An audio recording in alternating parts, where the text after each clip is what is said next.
Assalamualaikum warahmatullahi wabarakatuh. Alhamdulillah alladzi nas'aluhu al-istiqamah.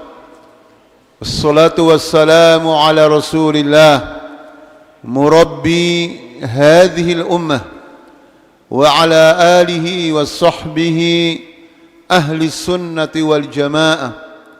أما بعد فقال الله عز وجل في كتابه الكريم فاستقم كما أمرت ومن تاب معك ولا تطغوا إنه بما تعملون بصير. Pejuang-pejuang dakwah, pecinta Al-Quran dan Sunnah yang semoga dimuliakan oleh Allah Subhanahu wa Ta'ala. Di antara tema kehidupan yang sangat penting yang sering disebutkan dalam Al-Quran dan Sunnah adalah al-istiqamah. Ulama mendefinisikan apa itu istiqamah. Al-istiqamatu maknaha al-iltizamu bi ta'alimiddin. Iltizam, komitmen, konsisten dengan seluruh ajaran Islam. Di masjid kita Islami, di luar masjid kita Islami, dalam rumah tangga kita Islami, dalam berbisnis kita Islami, dalam berpolitik kita Islami, di dalam berbangsa bernegara kita Islami, ketika kita menjadi rakyat biasa Islami, ketika kita ditakdirkan oleh Allah menjadi pemimpin Islami, itulah istiqomah ya ibadallah. Istiqomah ini khususnya istiqomah dalam perjuangan, dalam dakwah, dalam jihad, dalam tarbiyah. Ini kita akan bahas melalui dua bab.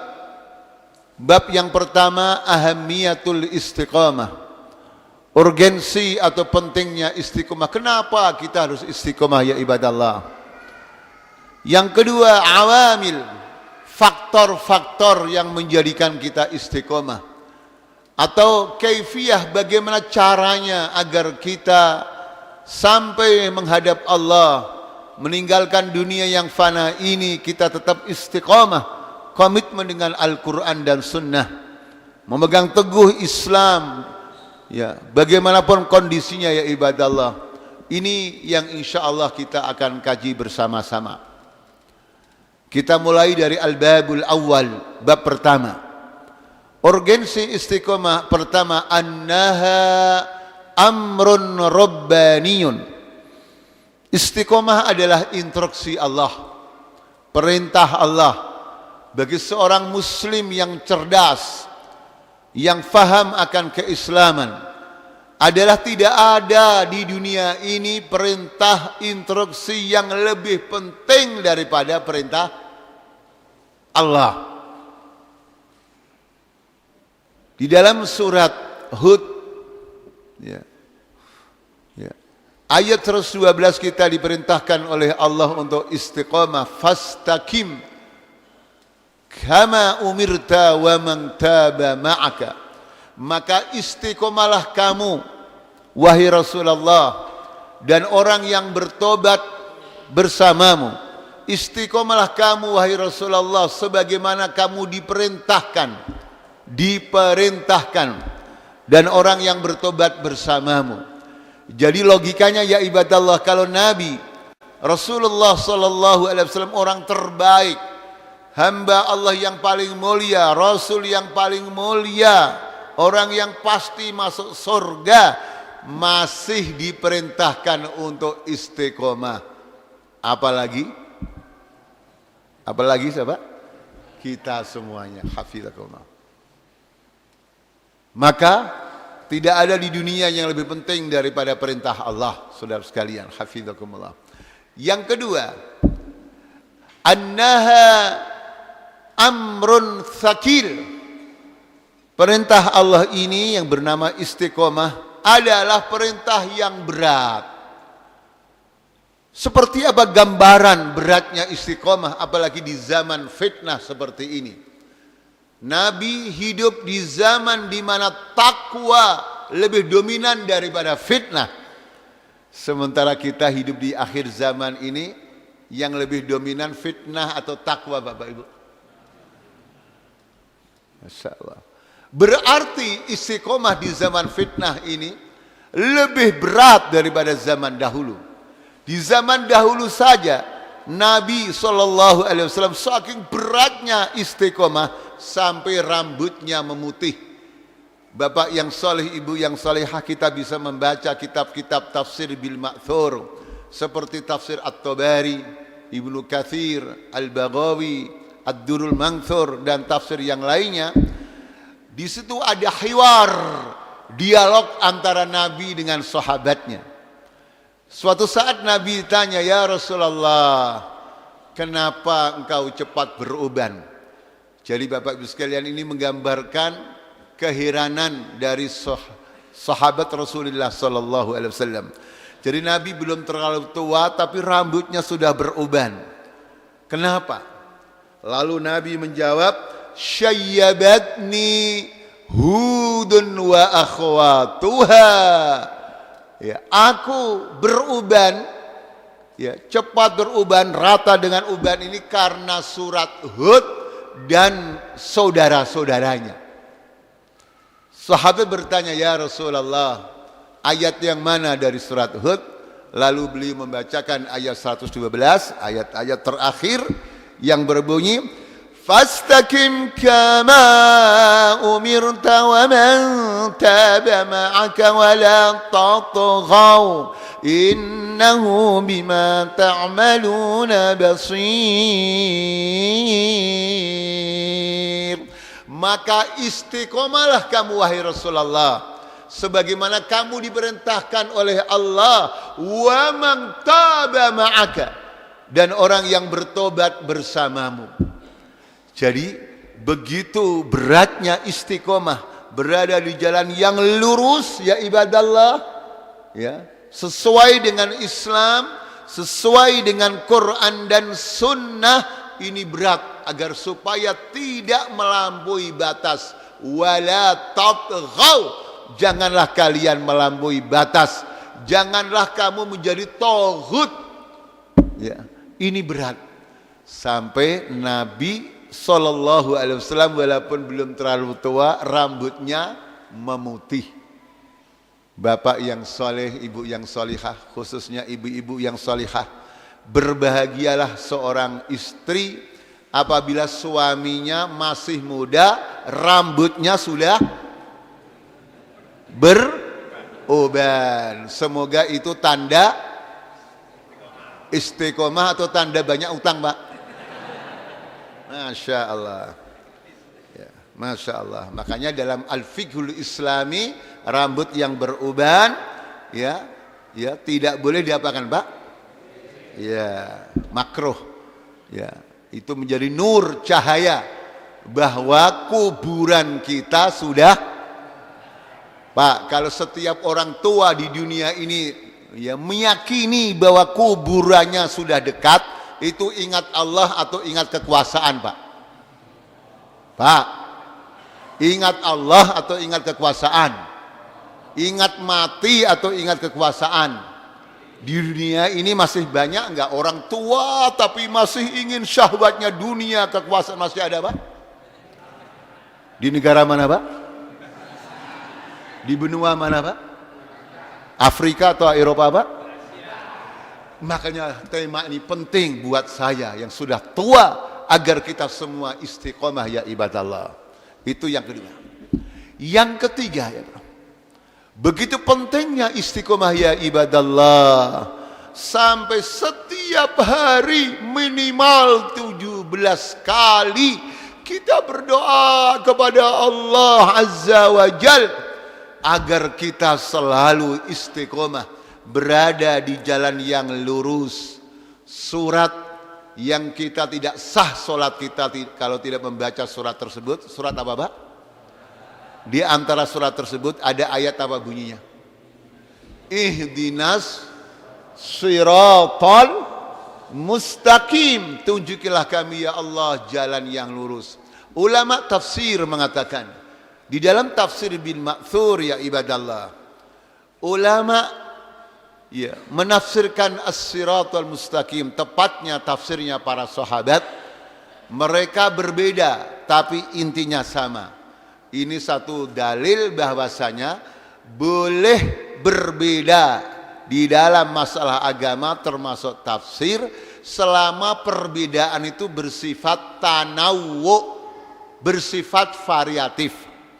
Sebagian sahabat mengatakan al-mustaqim, as-siratal mustaqim adalah ittiba'ul Quran, mengikuti Al-Quran. Sahabat yang lain mengatakan ittiba'us sunnah, mengikuti sunnah. Sahabat yang lain mengatakan ittiba'ul Quran, ittiba'ul Islam, mengikuti dinul Islam. Berarti sama persis atau beda, Pak?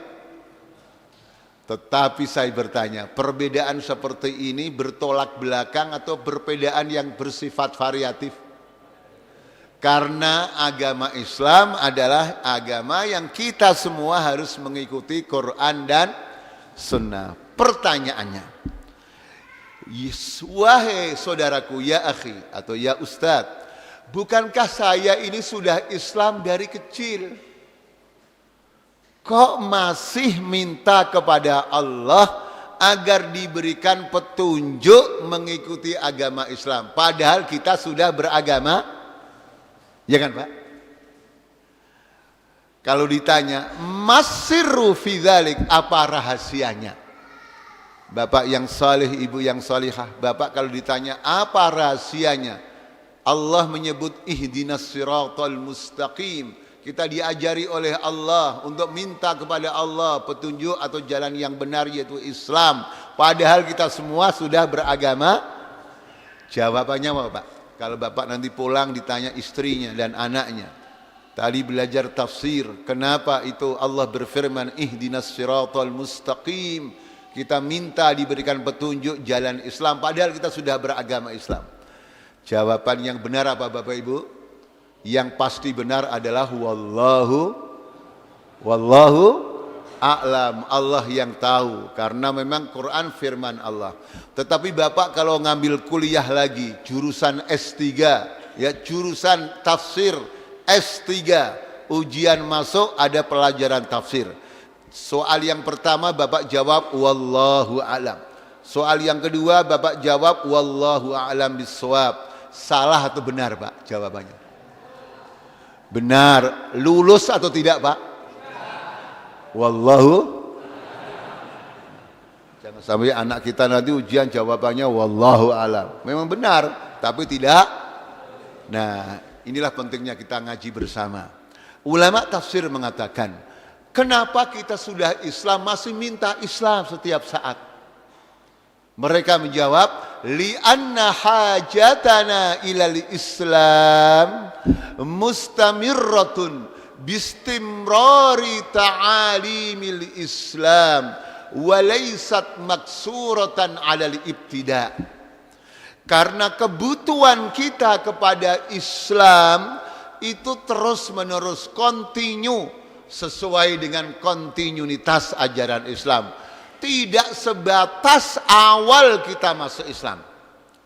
Bapak Ibu sekalian, mari saya bertanya. Di masjid jelas rata-rata orang di masjid taat beragama Islam, sholat berjamaah, zikir, mendengarin ceramah. Tapi begitu ya ibadallah kita berpolitik, kita berbisnis, ada nggak Pak orang beragama Islam dalam berpolitik menghalalkan segala caranya walaupun bertentangan dengan ajaran Islam? Ada nggak Pak? Kalau kita tanya agamanya apa Pak, di KTP agamanya apa Pak? Pak, itu terjadi atau ngarang-ngarang? Di benua mana itu Pak kira-kira? Jangankan orang awam, ustadz sekalipun, penceramah sekalipun ya ibadallah, ini nyeramai diri sendiri. Sekedar contoh Pak, Habis ceramah ini, Masya Allah, banyak orang yang tertarik, termasuk ibu-ibu atau perempuan tertarik. Yang ngaji diantaranya anak baru tamat SMK, gadis baru tamat SMK. Umurnya berapa itu Pak?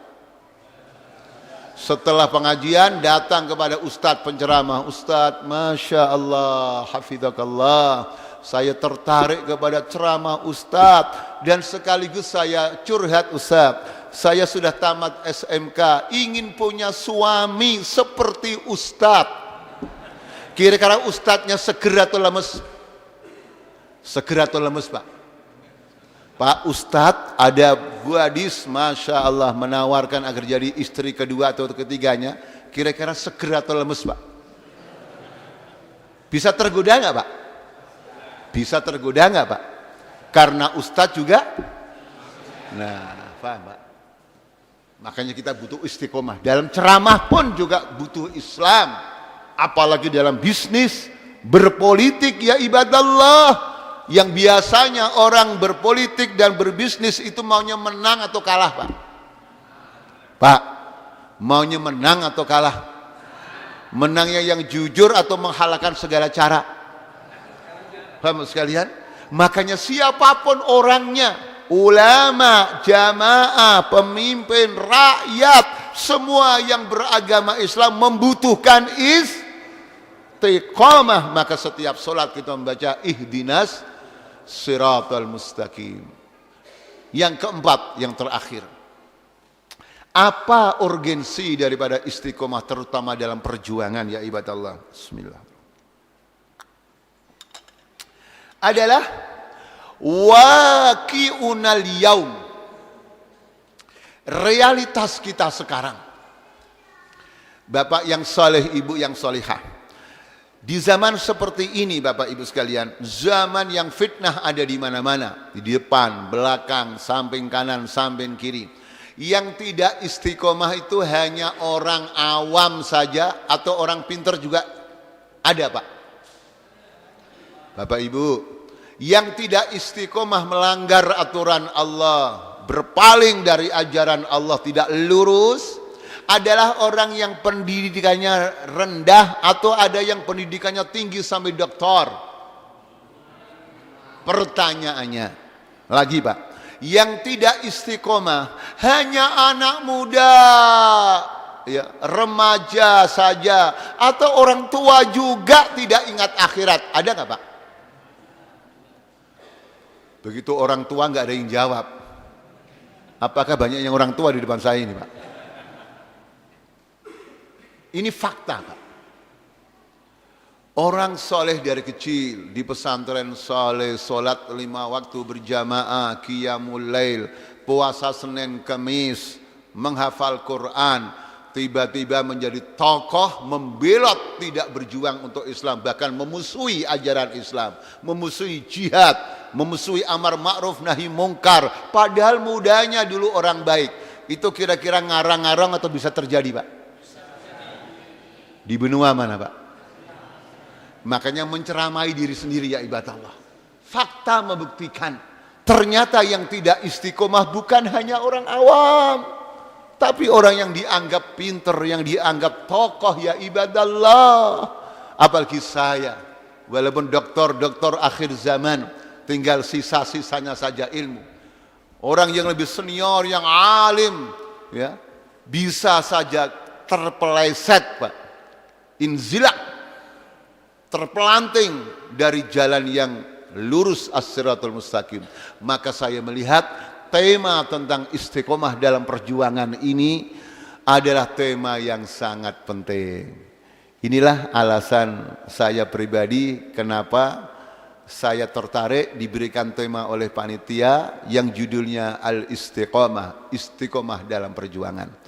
Tapi itu baru menurut saya Bapak Ibu. Menurut Bapak Ibu penting nggak Pak? Kalau nggak penting saya ganti temanya. Temanya indahnya poligami. Pilih yang mana Pak? Yang pertama atau yang kedua Pak? Nah, kalau poligami saya cuma bisa ceramah, tidak berani mengamal. Ya. Masuk kepada al-babut tsani, bab kedua. Bagaimana petunjuk Al-Quran dan Sunnah tentang istiqomah? Bagaimana Bapak yang saleh agar istiqomah sampai menghadap Allah Rabbul Jalali wal Izzah, sehingga kita dalam menghembuskan napas terakhir dimudahkan oleh Allah untuk menutup kehidupan dunia yang fana ini dengan la ilaha illallah Muhammad Rasulullah. Yang pertama adalah al-iltizam bil mabda. Dalam hidup ini kita harus komitmen dengan prinsip. Prinsip Islam adalah la ilaha illallah. Prinsip Islam adalah al-iman, al-usul, masalah-masalah yang pokok. Ya. Jangan sampai menjadi seorang muslim, apalagi mengaku menjadi aktivis dakwah pejuang, komitmennya, disiplinnya bukan dengan prinsip tapi dengan kepentingan. Apakah kepentingan itu bernama harta, jabatan, kedudukan, ketenaran, ya ibadallah. Naam, kita membutuhkan harta. Membangun masjid yang megah ini butuh harta. Naam. Tetapi ya ibadallah, jangan sampai kita Islam, ya hafizakumullah, komitmen kita karena harta. Juga bukan komitmen karena seseorang, karena tokoh, karena guru. Bukan komitmen juga karena tempat. Di masjid khusyuk, di luar masjid tidak khusyuk. Bukan komitmen hanya karena bulan. Bapak yang salih, ibu yang salihah, biasanya sebagian kaum muslimin rajin sholat berjamaah, rajin puasa, rajin baca Quran, rajin sedekah. Biasanya nunggu bulan apa Pak? Setelah Ramadan? Tapi komitmen kita adalah komitmen karena iman, karena mabda, prinsip. Jangankan saya yang awam, kita semua yang baru belajar Islam, manusia terbaik Pak. Manusia terbaik di dunia ini setelah Rasulullah sallallahu alaihi wasallam. Kemudian setelah Abu Bakr As-Siddiq radhiyallahu anhu, beliau adalah Umar bin Khattab radhiyallahu anhu. Orang yang sangat hebat. Saking hebatnya Umar bin Khattab radhiyallahu anhu, 5 pendapatnya lebih dulu daripada turunnya wahyu. Di antaranya pendapat beliau agar turun ayat tentang hijab antara laki dan perempuan. Di antaranya agar makom Ibrahim dijadikan tempat sholat. Di antaranya adalah tawaran perang Badar agar dibunuh saja, jangan diganti dengan yang lainnya.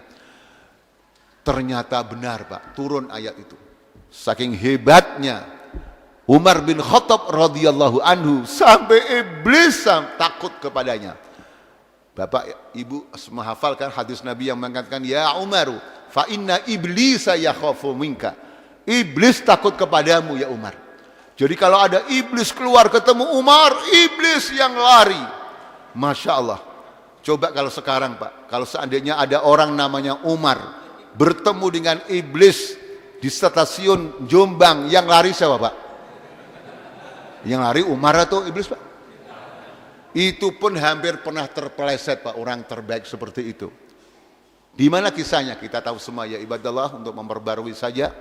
Ketika Rasulullah sallallahu alaihi wasallam meninggal dunia dan diberitakan Umar belum tahu, maka Umar marah.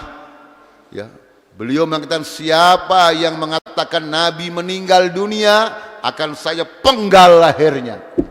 Pak, sahabat setelah itu diam atau tidak? Atau tetap berani memberitakan? Enggak berani. Kita tahu wataknya Umar. Tetapi itulah indahnya berjamaah. Jamaah tidak hanya Umar saja radhiyallahu anhu. Ada Abu Bakar As-Siddiq radhiyallahu anhu yang lebih dulu masuk Islam. Siddiqu hadil ummah, umat yang paling jujur dalam imannya. Maka beliau memberikan tauiyah, penyadaran, pencerahan pada seluruh umat manusia.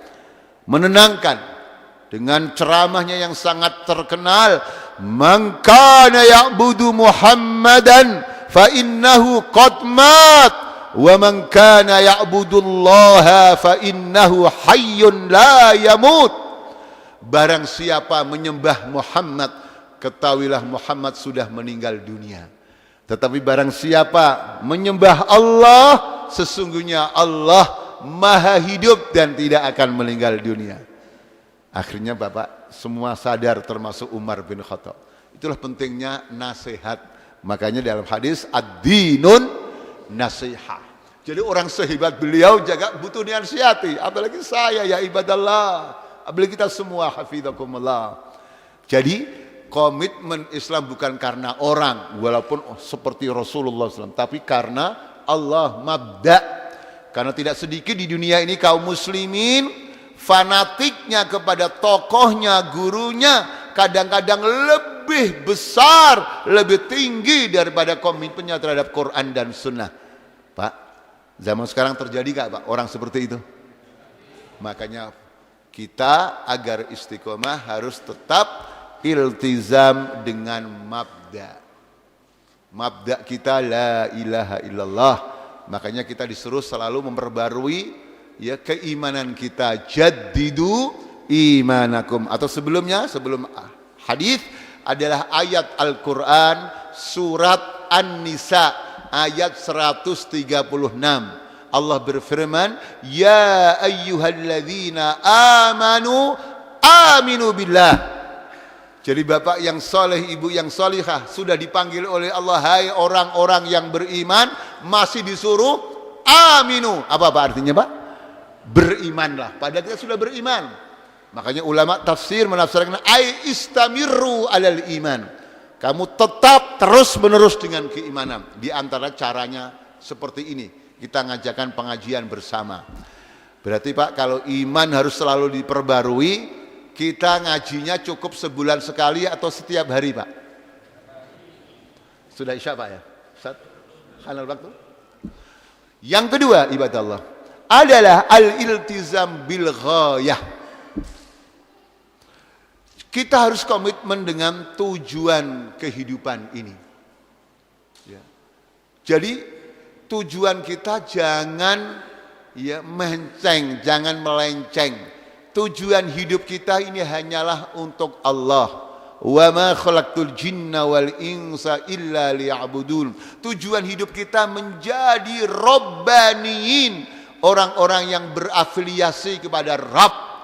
Jangan ada manusia yang diutus oleh Allah, diberikan kitab, hikmah dan kenabian, kemudian menyuruh masyarakatnya untuk menyembah dirinya. Tidak boleh. Tapi jadilah kalian manusia-manusia rabbaniyin.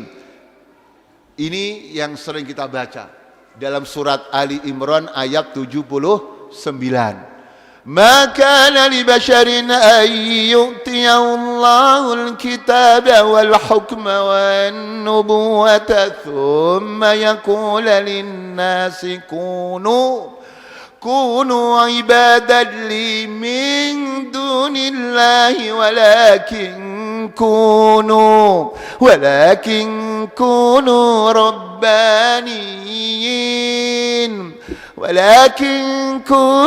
ربانيين بما كنتم تعلمون الكتاب وبما كنتم تدرسون. Jadi seluruh nabi yang diutus oleh Allah tidak boleh menjadikan kaumnya menyembah dirinya, mengkultuskan dirinya. Itu nabi rasul.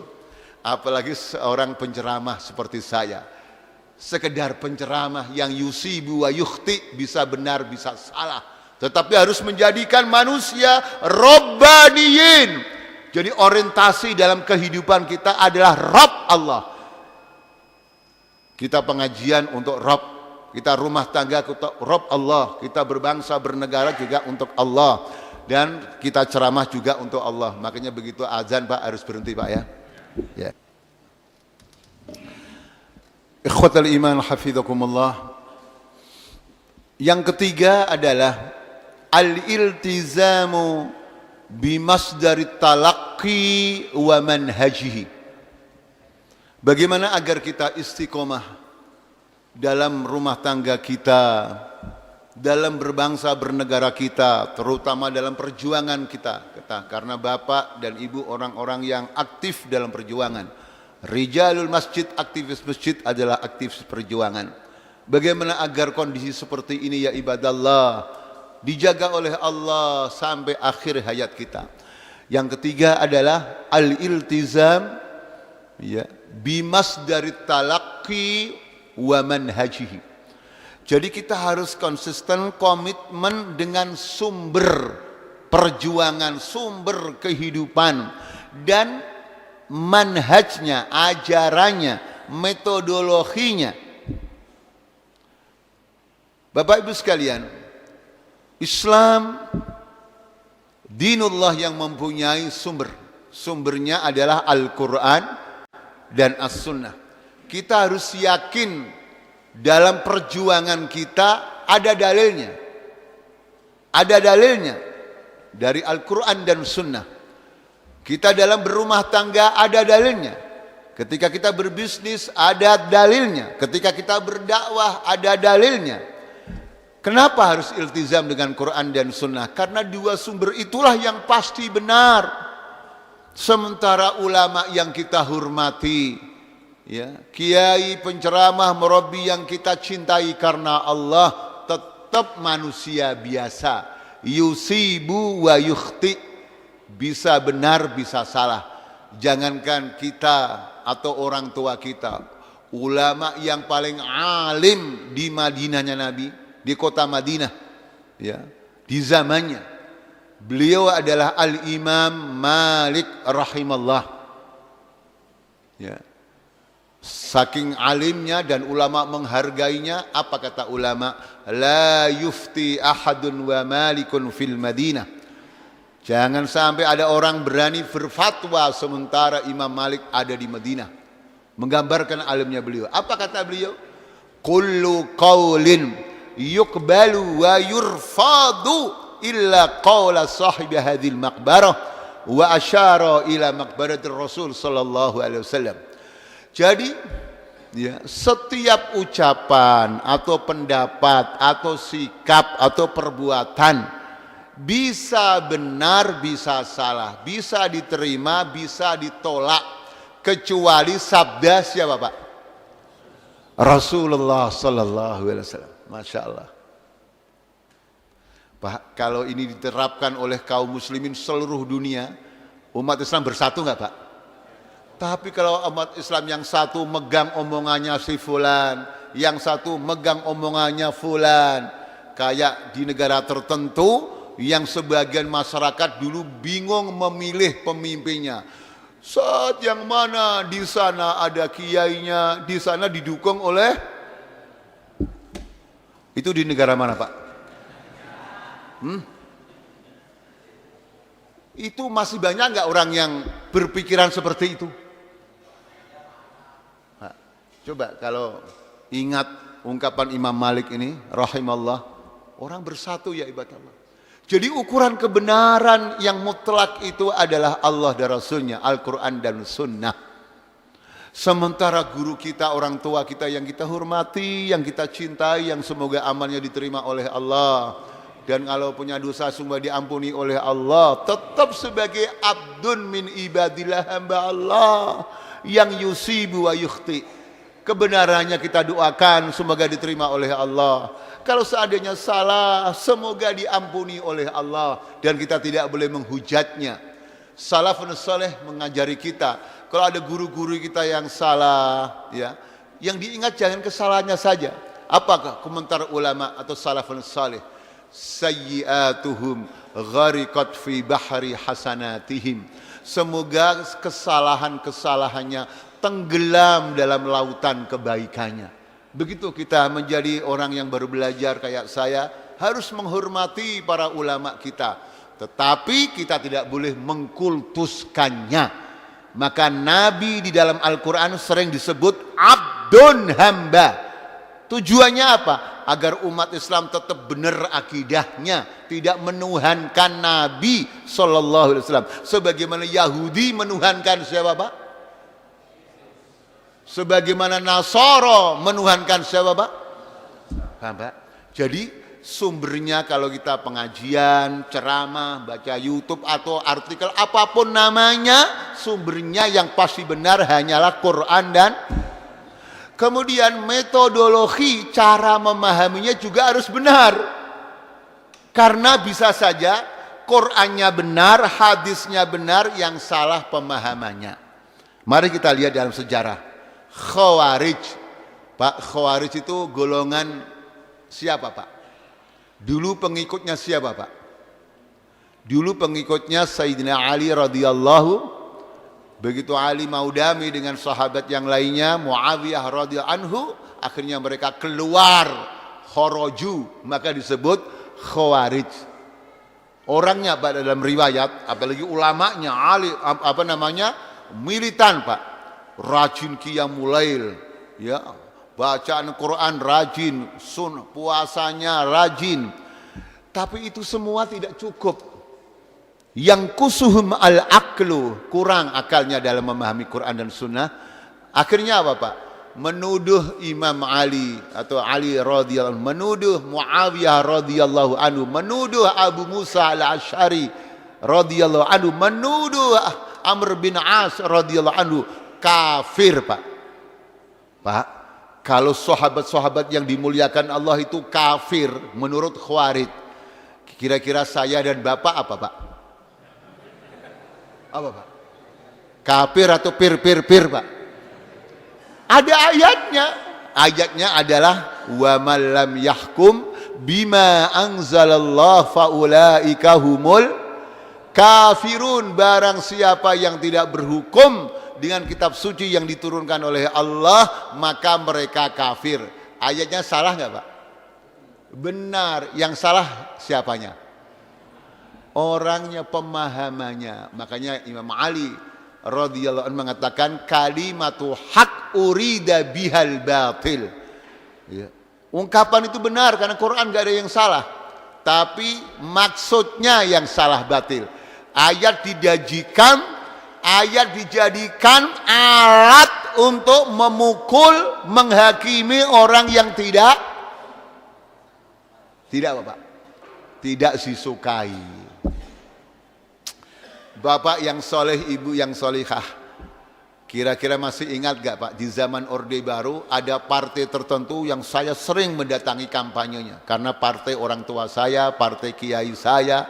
Dulu itu kalau kampanye sebagian jurkam membaca ayat wala taqraba hadhihi syajarata fatakuna minadh dhalimin. Dulur-dulur jangan dekat-dekat pohon. Kalau kamu dekat pohon nanti termasuk orang-orang yang zalim. Itu kira-kira kampanye partai apa zaman dulu Pak? Pak, ditujukan partai apa itu Pak? Pak, yang salah partainya atau jurkamnya? Bapak sekalian, kira-kira Golkar bisa mencari ustadz, mencari kiai untuk melawan ceramah tadi, bisa nggak? Golkar punya fulus nggak Pak? Sedikit atau banyak Pak? Sampai sekarang masih banyak nggak? Ketemu ustadz jurkam, balas Pak Kiai, dibalas. Ketemu ayat 6 surat Al-Tahrim, ya ayyuhalladzina amanu qu anfusakum wa ahlikum naro. Hai orang-orang yang beriman, waspadalah, berjaga-jagalah dirimu dan keluargamu, awas dari naro. Karena dulu ada presiden partai namanya John Naro. Bapak masih ingat gak Pak? Saya masih ingat Pak, karena kerjaannya datangin kampanye dulu. Pak, yang salah ayatnya atau orangnya? Kita jangan diam saja mentang-mentang itu partai orang tua kita, partai guru kita. Harus kita luruskan, dan kita sekarang jangan mengulangi kesalahan itu. Jadi yang salah Qur'annya atau cara memahaminya? Atau yang sering dicandakan sebagian orang, Ustaz, kaifal hal? Kama indaka minaz zaujah. Ustaz, gimana kabarnya? Istri Ustaz berapa? Loh, kok nanya istri? Iya Ustaz. Ustaz yang lainnya sudah 2, 3, dan 4. Ustaz berapa? 1 akhi. Masya Allah. Ustadz sudah kaya, sudah terkenal, kok istri cuma satu. Apa kata dunia? Kalau ingin bahagia Ustadz, minimal istri itu 2. Memang ada dalilnya? Ada Ustadz. Wa ja'ala bainakum mawaddatan wa rahmah. Istri pertama Siti Mawaddah, istri kedua, Pak, itu tafsir Jalalain atau tafsir jalan lain? Jadi yang salah ayatnya atau ustadznya? Karena ustadz juga Jadi ini contoh-contoh di lapangan. Bisa jadi sumbernya benar Quran Sunnah, yang salah adalah pemahamannya. Terus atau sudah capek Pak? Hah? Terus Pak. Yang keempat, bagaimana agar kita diberikan istiqomah oleh Allah Azza wa Jalla? Jalan kita benar-benar berada di siratul mustaqim, al-Islam, Al-Quran dan Sunnah. Yang keempat adalah ikhtiyaru as-sahib as-salih as-sadiq, memilih teman atau memilih sebuah jamaah yang benar, yang jujur. Kenapa Bapak Ibu? Kenapa? Karena teman itu sangat berpengaruh.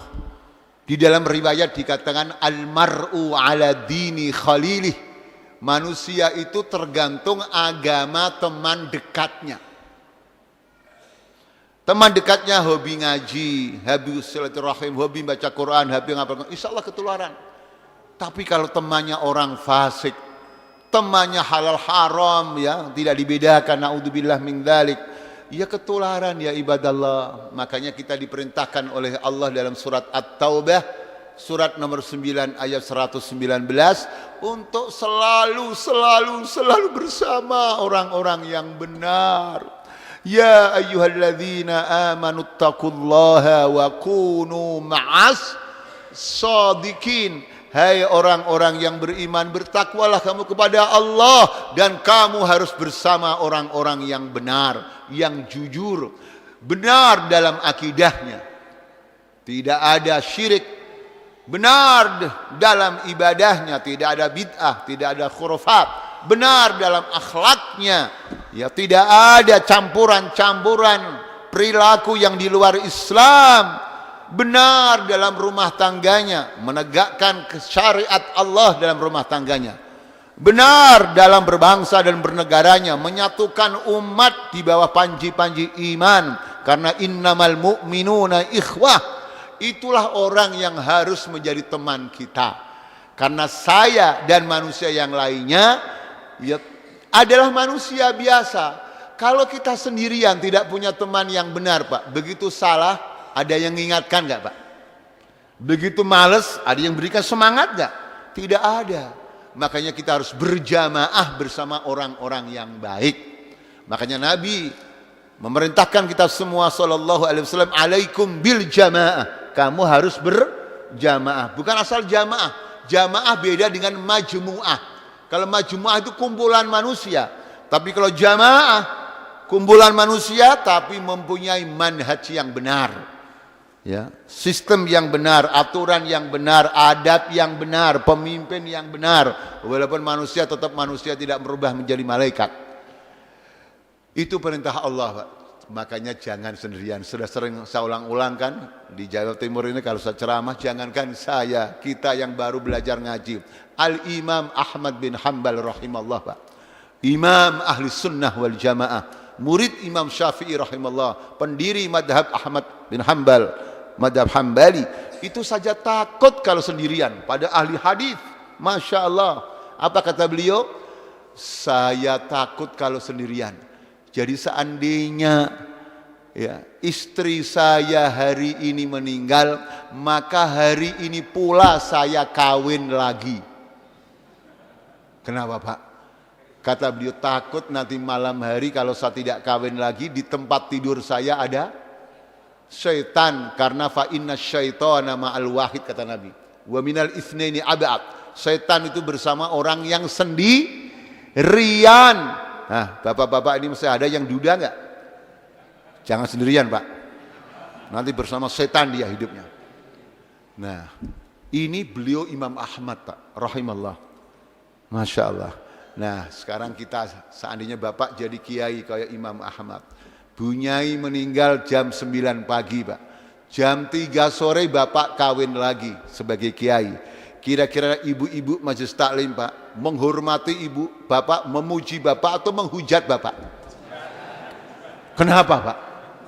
Karena itu sunnahnya imam terdahulu. Kira-kira ibu-ibu menghujat tidak setuju menggunakan dalil atau pakai perasaan? Pakai dalil atau perasaan?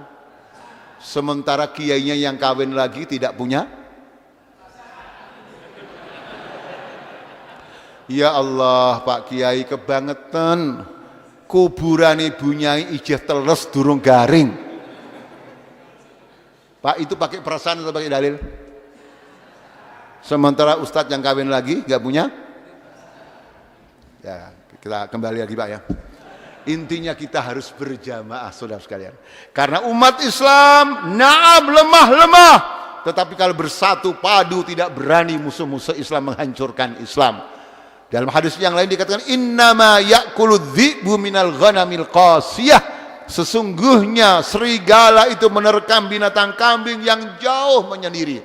Tapi kalau binatang kambing bersatu padu, ya serigala tidak sembarangan berani menerkamnya. Jadi orang-orang kafir di dunia manapun ya ibadallah akan berpikir 1000 kali, ya, kalau kita bersatu tidak berani akan menjajah negeri kita, memerangi kita kalau kita semua bersatu. Makanya harus berjamaah agar kita istiqomah ya ibadallah.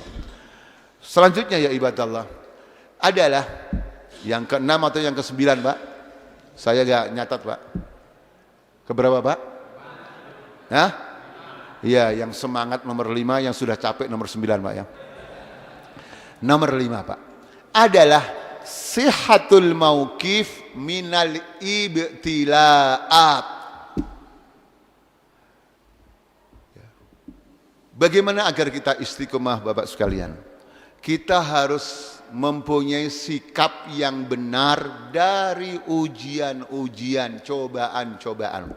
Saya bertanya, Pak, yang diuji oleh Allah itu hanya orang beriman atau setiap manusia? Benar, Bapak. Karena Allah berfirman, inna khalaqnal insana min nutfatin amsyaj nabtalihi faj'alnahu sami'an basira. Insan, setiap manusia pasti diuji oleh Allah. Alladzi khalaqal mauta wal hayata liyabluwakum ayyukum ahsanu amala. Berarti al-ibtila'u waqi'un insaniyun. Ujian cobaan itu adalah realitas kemanusiaan. Manusia mukmin atau kafir, laki atau perempuan, semua diuji oleh Allah. Kaya atau miskin diuji oleh Allah. Pak, biasanya kalau istri suaminya itu miskin, ujiannya apa, Pak? Ujiannya apa, Pak? Istri kalau punya suami miskin, minal masakin, yang dimasakin mertua dan orang tua, itu biasanya ujiannya apa, Pak? Nah, serba tidak berkecukup. Sedih nggak, Pak, istri punya suami miskin? Takut nggak, Pak? Takut. Tapi ketika suaminya diuji dengan kekayaan, ya, suami mendadak kaya, menjadi menjadi direktur PT Adem Ayam Loh Cinawe, gajinya sebulan 200 juta. Semua karyawati, ibu-ibu tertarik. Istri kira-kira senang atau takut juga? Takut apa, Pak? Takut suami nambah hafalan Quran atau nambah hafalan hadis? Jadi miskin takut, kaya. Itulah dunia, ibtilaat. Ibtilaat, Pak. Kemudian menjadi orang beriman, apakah tokoh, apakah menjadi jamaah biasa, diuji oleh Allah untuk menunjukkan imannya benar atau tidak. Ahasiban nas ayutsraku ayyakulu amanna wahum la yuftanun. Apalagi aktivis dakwah, pejuang-pejuang dakwah diuji oleh Allah. Dan ingat ya ibadallah, ujian aktivis dakwah itu tidak selamanya dari musuh-musuh dakwah. Naam, musuh-musuh dakwah sepanjang masa akan menguji umat Islam yang berdakwah. Bukan umat Islam yang mengekor pada orang kafir, Pak, tapi umat Islam yang berjuang. Diuji tidak lepas dari 3 ujian yang semuanya disebut makar. Ujiannya pertama, ya, ditangkap dengan alasan pasal sekian, kalau di sekarang. Yang kedua, kalau tidak bisa diusir, jangan sampai pulang ke dalam negeri, usir. Yang ketiga, ya, dibunuh, kalau bisa dibunuh dengan alasan apapun. Ini diterangkan oleh Allah dalam surat Al-Anfal, surat nomor 8 ayat 30. Itu berlaku kepada siapapun, walaupun ayat ini turun berkaitan dengan Nabi. Ketika mau berhijrah, Nabi mau dibunuh. Apa kata Allah Subhanahu wa ta'ala?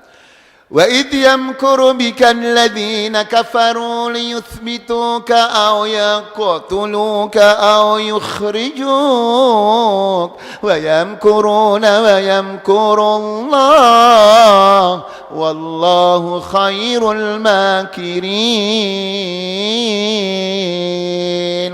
Wa idh, ulama tafsir mengatakan id itu maknanya udhkur waktu kada wa kada, ingatlah di waktu itu. Ini cara mentadaburinya adalah merenunginya. Ini sebuah peristiwa yang terjadi masa lampau, masa lalu, dan pasti akan berulang di waktu yang akan. Makanya pakai fi'il mudhari', pakai yamkuru fi'il mudhari', menunjukkan hadir, seolah-olah kita dibikin suasana hadir di mana Nabi, ya, akan mau dibunuh, ya, Nabi rumahnya dikelilingi oleh Abu Jahal CS mau dibunuh.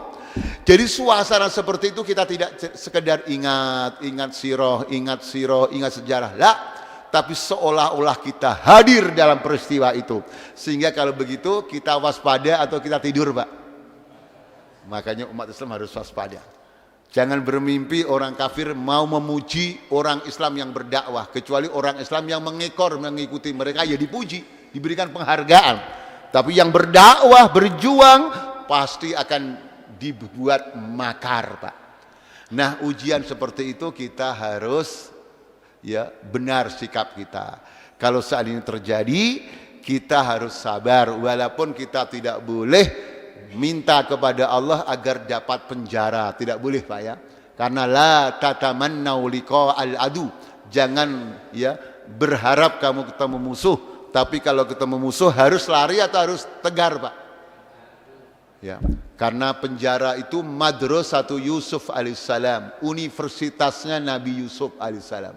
Nabi Yusuf ketika digoda perempuan, milih tinggal di istana atau milih tinggal di penjara, Pak? Kalau ustadz sekarang milih penjara atau milih neraka kira-kira, Pak? Milih penjara, takut penjara atau takut neraka? Maksudnya? Paham, sahabat? Hafizakumullah. Nah, itu ujian belum seberapa dibandingkan ujian yang nempel pada diri saya, diri bapak, diri ibu. Apa ujian yang nempel? Atau al-ibtila ad-dakhili, ujian yang bersifat internal. Yaitu 8 perkara yang ini, ya, berulang-ulang sepanjang masa.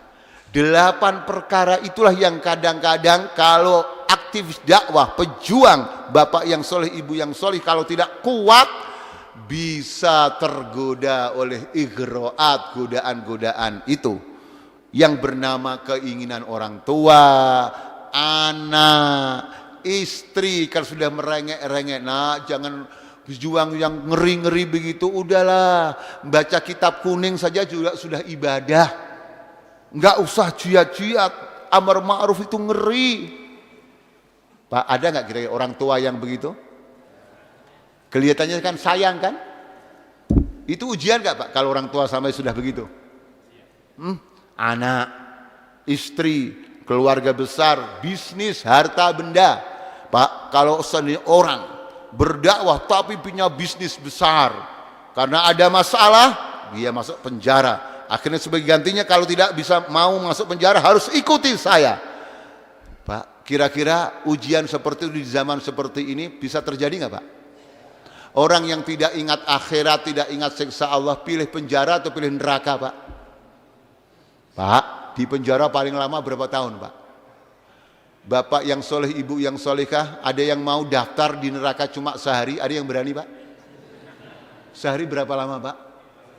Ka'alfi sanatim mimma ta'udun. Kita jangan kalah sama Al-Ghamidiyah. Dia pilih dihukum mati daripada dia masuk neraka. Ya kan Pak? Bapak ingat kan hadisnya tentang Ghamidiyah, orang yang berzina padahal orang tidak tahu. Ya, kalau dia diam enggak dihukum. Tapi datang kepada Rasulullah SAW, ya Rasulullah tohirni, sucikan aku ya Rasulullah, minta dirajam. Walaupun Nabi masih Sallallahu Alaihi Wasallam masih menolak, ya, menunggu, melahirkan, menunggu, menyusui, dan akhirnya jujur minta dirajam dan akhirnya mati. Begitu mati mau disolati Nabi Sallallahu Alaihi Wasallam, Umar menarik bajunya Nabi, ya Rasulullah, alaisat tazni, bukankah dia zina ya Rasulullah? Jadi Umar radhiyallahu anhu waktu itu belum paham, seolah-olah orang yang berzina nggak boleh disolati. Apa kata Nabi? Ya Umaru, seandainya tobatnya dia dibagikan penduduk Madinah, niscaya cukup. Jadi Al-Ghamidiyah, orang yang pernah berzina itu lebih takut mana Pak? Penjara atau neraka? Paham? Jadi ujian itu pasti ada. Ujian kemudahan yang tadi saya serangkan, ujian kesulitan dari musuh-musuh Islam itu pasti ada. Tapi ujian kemudahan itu lebih bahaya. Dan ternyata kalau seandainya tidak lulus, lebih cinta dunia daripada Allah, Rasul dan jihad, divonis oleh Allah menjadi orang yang fasik. Divonis oleh Allah akan didatangkan ancaman Allah yang sangat misterius. Mad dalil, mana dalilnya ini? Dalilnya ayat 24 surat At-Taubah ya Ibadah Allah. Qul in kana aba'ukum wa abna'ukum wa ikhwanukum wa azwajukum wa ashiratukum wa amwalun iktaraftumuha وتجارة تخشون كسادها ومساكن ترضونها أحب إليكم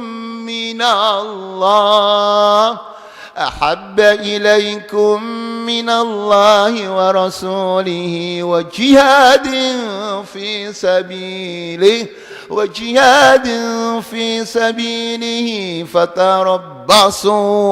فتربصوا حتى يأتي الله بأمره والله لا يهدي القوم الفاسقين. Jadi kalau kita lebih menyintai 8 perkara tadi daripada Allah, Rasul dan jihad di jalannya, perjuangan di jalan Allah, fatarabbasu, maka tunggulah hatta ya'tiyallahu bi amri, sampai Allah mendatangkan perkaranya. Ulama tafsir mengatakan apa yang dimaksud perkaranya. Al-amru huna adalah syai'un mubhamun ji'a litahdid, sesuatu yang misterius yang didatangkan oleh Allah untuk mengancam orang-orang beriman yang lebih mementingkan dunia, harta, bisnis, keluarga daripada Allah, Rasul dan jihad. Dan itu misterius, tidak dijelaskan apa itu ancaman Allah. Misterius itu bisa berupa tsunami, bisa berupa tanah longsor, bisa harga-harga naik, bisa pemimpin yang zalim, bisa kebakaran hutan, apa saja. Ketika orang yang berjuang memilih dunia daripada Allah dan Rasulnya. Pak, contoh-contoh tadi itu saya ngarang-ngarang atau sudah terjadi? Di benua mana Pak? Di Australia atau di Afrika Pak? Makanya Nabi bersabda, ajaban li amril mu'mini, Sungguh mengagumkan urusan orang beriman. Semuanya baik dan itu tidak ada kecuali bagi orang beriman. Apabila diuji oleh Allah dengan kesenangan, nikmat, ya, syakaro, syukur, sehingga bertambah ibadahnya, ya ibadallah. Tetapi kalau diuji dengan kesulitan, dia sabar, masya Allah. Ya, di dunia cuma sementara kita, ya akhi, masya Allah.